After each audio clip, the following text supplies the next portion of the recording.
എല്ലാവർക്കും സ്വാഗതം പുതിയൊരു യാത്രയിലേക്ക്. ഇത് രാത്രിയുടെ യാമങ്ങളിലേക്ക് ഒരു യാത്രയാണ്. കാട്ടിലൂടെ ആൾ സഞ്ചരിക്കാത്ത വഴികളിലൂടെ കാട്ടിലൂടെയുള്ളൊരു യാത്ര. കുഞ്ഞുങ്ങളും സ്ത്രീകളും അടങ്ങുന്നൊരു കൂട്ടമായിരുന്നു ഞങ്ങളുടെ. ഈ കൂട്ടത്തിൽ പുഞ്ചിരി തികുന്ന നിരവധി കുഞ്ഞുങ്ങളും അതുപോലെ തന്നെ സ്ത്രീകളും ഉണ്ടായിരുന്നു. യാത്രയുടെ ഓരോ ഇരാനക്കങ്ങളും വളരെ ഭയപ്പാടോടുകൂടിയാണ് ഞങ്ങൾ ഓരോ കാലുകളും എടുത്തു വച്ചത്. ജീവിതത്തിൻ്റെയും മരണത്തിൻ്റെയും ഗന്ധം ആ യാത്രയിലുണ്ടായിരുന്നു. അതിഭീകരമായ കാട്ടിലെ യാത്ര. അങ്ങിങ്ങായി ചിലതരം ജീവികളുടെ കരച്ചിലും ഭയപ്പെടുന്നതാകുന്ന ശബ്ദങ്ങളും അവിടെ കേൾക്കാമായിരുന്നു. ഓരോ കാലൊച്ചകളിലും ഭയത്തിൻ്റെ അന്തരം ഞങ്ങളുടെ ഉള്ളിൽ ഉണ്ടായിരുന്നു. ഞങ്ങളുടെ മുമ്പിൽ പോകുന്ന ഞങ്ങളുടെ മാമൻ ഞങ്ങളുടെ വഴികാട്ടിയാണെങ്കിലും ഉള്ളിൽ ഒരു ഭയമുണ്ടായിരുന്നു. ഈ കാട്ടിൽ എന്താണ് സംഭവിക്കാൻ പോകുന്നതെന്ന് ഉള്ളൊരു ഭീതിയും ഞങ്ങളെല്ലാവരുടെയും ഹൃദയത്തിലുണ്ടായിരുന്നു. എങ്കിലും ജീവിതത്തിലെ റിസ്ക് ഞങ്ങൾ ഏറ്റെടുക്കുവാൻ എല്ലാവരും തയ്യാറായി. ഞങ്ങൾ കാണാത്ത മലകളും കാണാത്ത കുന്നുകളും കാണാത്ത ഇലകളും എല്ലാം തേടി ഈ കാട്ടിലൂടെ മുന്നോട്ട് യാത്ര ചെയ്യുമ്പോൾ ഭയത്തിൻ്റെ കണികകൾ ഹൃദയത്തെ വേദനിപ്പിക്കുമ്പോഴും ജീവൻ കയ്യിൽ പിടിച്ചുകൊണ്ട് ഞങ്ങളെല്ലാവരും ഈ യാത്രയിൽ സന്തോഷത്തോടും ഭയത്തോടും കൂടി നീങ്ങുകയായിരുന്നു. വഴികളിലെല്ലാം നിരവധി തടസ്സങ്ങളുണ്ടായിട്ടും അതെല്ലാം ഞങ്ങൾ തരണം ചെയ്ത് വിട്ടി വഴികളില്ലാത്ത വഴികളിലൂടെ മരങ്ങളും ശിഖരങ്ങളും വെട്ടി മുന്നോട്ട് നടന്നുകൊണ്ടേയിരുന്നു. അങ്ങിങ്ങായി കിളികളുടെയും വവ്വാലുകളുടെയും ശബ്ദങ്ങളും എല്ലാം ഞങ്ങളെ ഭയപ്പെടുത്തിക്കൊണ്ടേയിരുന്നു.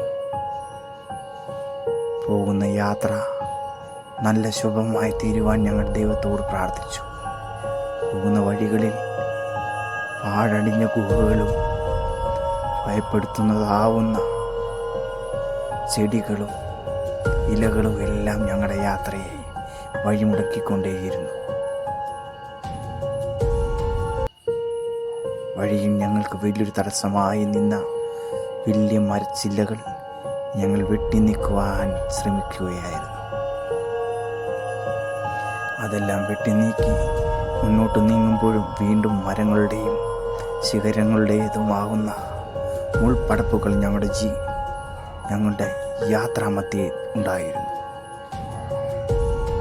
ഞങ്ങൾ വീണ്ടും യാത്ര തുടർന്നു കൊണ്ടേയിരുന്നു.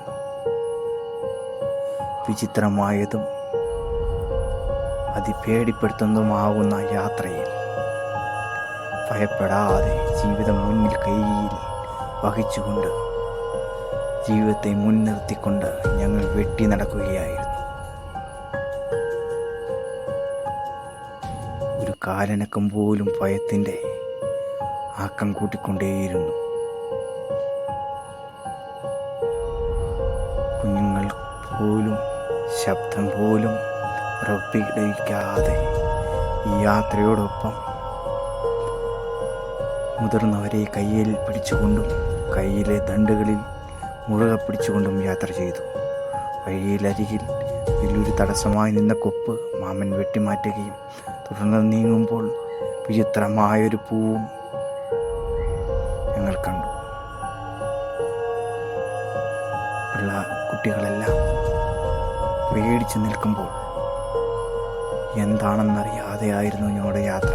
ഓരോ ഇലകളിലും അട്ടകളും പുഴുക്കളും എട്ടുകാലികളും അതുപോലെ തന്നെ വിചിത്രമായ കാടിൻ്റെ ജീവികളെല്ലാം ഈ കാട്ടിലെ യാത്രയിൽ ഞങ്ങളൊപ്പവും ഞങ്ങളുടെ മേലുമുണ്ടായിരുന്നു. ഞങ്ങളതെല്ലാം തരണം ചെയ്ത് മുന്നോട്ട് നീങ്ങിക്കൊണ്ടേയിരുന്നു. വഴിയിലൊരു ചെടി കണ്ടു, വളരെയധികം നല്ലതായിരുന്നു. വീണ്ടും ഞങ്ങൾ നീങ്ങിക്കൊണ്ടേയിരുന്നു. ഇടുക്കുകളായ പാറകളും കല്ലുകളും നിറഞ്ഞ വഴികളിലൂടെ മുന്നോട്ട് നീങ്ങുമ്പോൾ ഭയത്തിൻ്റെ കണികകൾ ഞങ്ങളുടെ ഹൃദയത്തെ തെല്ലും ഭയപ്പെടുത്തിക്കൊണ്ടേയിരുന്നതല്ല. ഞങ്ങളെല്ലാവരും തന്നെ വീണ്ടും ഈ മല കയറിക്കൊണ്ടേയിരുന്നു. ഓരോ സ്റ്റെപ്പും ദൈവത്തെ മനസ്സിൽ ധ്യാനിച്ചുകൊണ്ട് തന്നെ ഞങ്ങൾ നീങ്ങുന്നു. ഈ യാത്ര വളരെയധികം ശരീരത്തിനെയും മനസ്സിനെയും വേദനിപ്പിക്കുന്ന തരത്തിൽ ഞങ്ങളുടെ യാത്രയുടെ ഈ ചവിട്ടുപടികൾ ഓരോന്നും മുന്നോട്ട് നിന്നു. ഈ വഴി എങ്ങോട്ടാണ് ചെല്ലുന്നതെന്ന് അറിയുവാനുള്ള ആകാംക്ഷയും ഒപ്പം ഭയവുമായിരുന്നു ഞങ്ങളുടെ ഹൃദയത്തിനുള്ളിൽ നിന്നത്. കുഞ്ഞുങ്ങളും ഭയത്തോടെ കയ്യിലുള്ള വടികളും മറ്റും കയ്യിൽ നേരത്തെ വഴിയിലുള്ള കാടുകളെല്ലാം താണ്ടി മുന്നേറിക്കൊണ്ടേയിരുന്നു. കാലുകളിൽ പിഴവുകൾ വരുവാതെ കാലുകൾ നല്ല രീതിയിൽ തന്നെ ഉറച്ച് ചവിട്ടി ചപ്പുകളിൽ തെന്നി വീഴുകാതെ മുന്നോട്ട് നീങ്ങിക്കൊണ്ടേയിരുന്നു. ഞങ്ങളുടെ ആരുടെയും മുഖത്ത് ഒരു ഭയം പോലും ഇല്ലാതെ തന്നെ ഞങ്ങൾ പരസ്പരം കബളിപ്പിച്ചു കൊണ്ടേയിരുന്നു. യാത്ര തുടർന്നു കൊണ്ടേയിരുന്നു.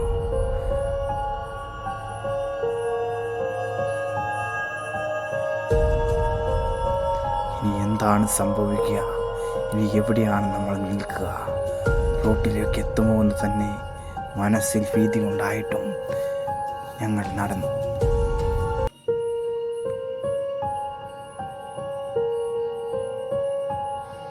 വഴിയിൽ എന്തോ ഒരു ജീവിയെ കണ്ടു. ഭയന്നു നിന്ന കുട്ടികൾ നോക്കുമ്പോൾ അതാ കാണുന്നു നമ്മുടെ ലക്ഷ്യസ്ഥാനമായ ആമക്കൽ മേട് ഇക്കോ ടൂറിസം പ്രോജക്റ്റ്. അപ്പോൾ യാത്ര ചെയ്യാനുള്ളവർ എല്ലാവരും വന്ന് കാണുക. വളരെയധികം കാഴ്ചകളും ദൃശ്യഭംഗിയുള്ള സ്ഥലങ്ങളാണ് ആമക്കൽ മേട്. അപ്പോൾ വീഡിയോ ഇഷ്ടമായാൽ എല്ലാവരും ലൈക്ക് ചെയ്യുക, ഷെയർ ചെയ്യുക, അതുപോലെ തന്നെ വീഡിയോ സബ്സ്ക്രൈബ് ചെയ്യുക. അപ്പോൾ മറ്റൊരു വീഡിയോ കാണുന്നവരെ നന്ദി, നമസ്കാരം.